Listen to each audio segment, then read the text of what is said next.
العنوان: أولاد العصر وبر الوالدين.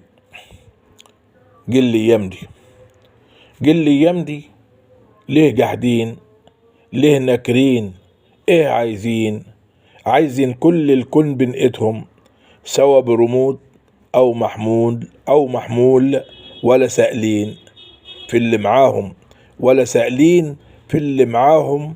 في طنش في في طنش في طنش أم في طنش وبرضه لابوهم عاملين فيها مش فاهمين، عاملين فيها العصر اتطور. في طنش وبرضه لابوهم عاملين فيها مش فاهمين، عاملين فيها العصر اتطور.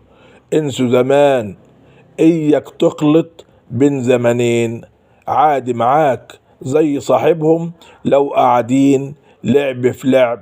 مفيش والدين، ما عادش خلاص اللي اتقال في القرآن او في السنة وفي الصحيحين، ولا فيه ناس، ولا في كبير، ولا مسؤول، ولا له راعي، ولا فيه دين، ولا اخلاق، ولا العيب، ولا ما يصحش، ولا في حصوة يا ناس في العين، ولا فيه دم، ولا في مروءة، ولا في حياء. ما تقوليش جيل مجانين إلا أن نسمع تقليل منهم أو فيه رفع لحقوا عنهم. مش عاقلين،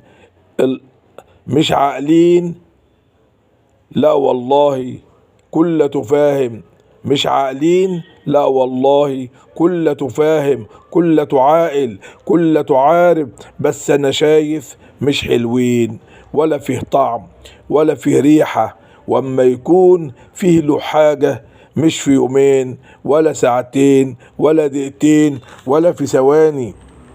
هو عايزها قبل ما ترمش فيه لك عين، ولا ساعتين، ولا دقيقتين، مش في يومين، ولا ساعتين، ولا دقيقتين، ولا في ثواني. هو عايزها قبل ما ترمش فيه لك عين. هو ده حاله، ولا فيه بر، ولا إحسان، ولا أخلاق. كل ده فين؟ اوعى تقولي العب فينا، لا مش فينا. الجيل كله انا منه حزين، يبقى معاك مش وياك، محمول هم صاحبه اهم. اما انا فين؟ اما انا مين؟ انا ولا ده، انا حصالة. انا ولا ده وبرضه لا ده، انا حصالة وامن له او بودوجارد. واللي عليا اقول له امين. اما انا مين؟ انا ولا ده، انا حصالة وامن له او بودوجارد.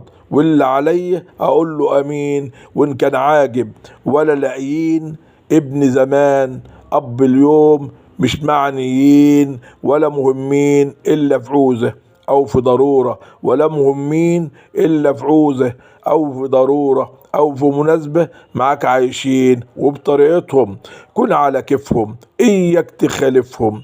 خليكوا حاضرين مش غايبين. هو ده جيلهم، هو ده حالهم، كله مريض ولا داركين ولا واعيين. خليها على الله، هو وكيلك، هو شهيدك. اما الجيل ده ملايين ضايعين. اولاد العصر وبر الوالدين. جيل الايام دي.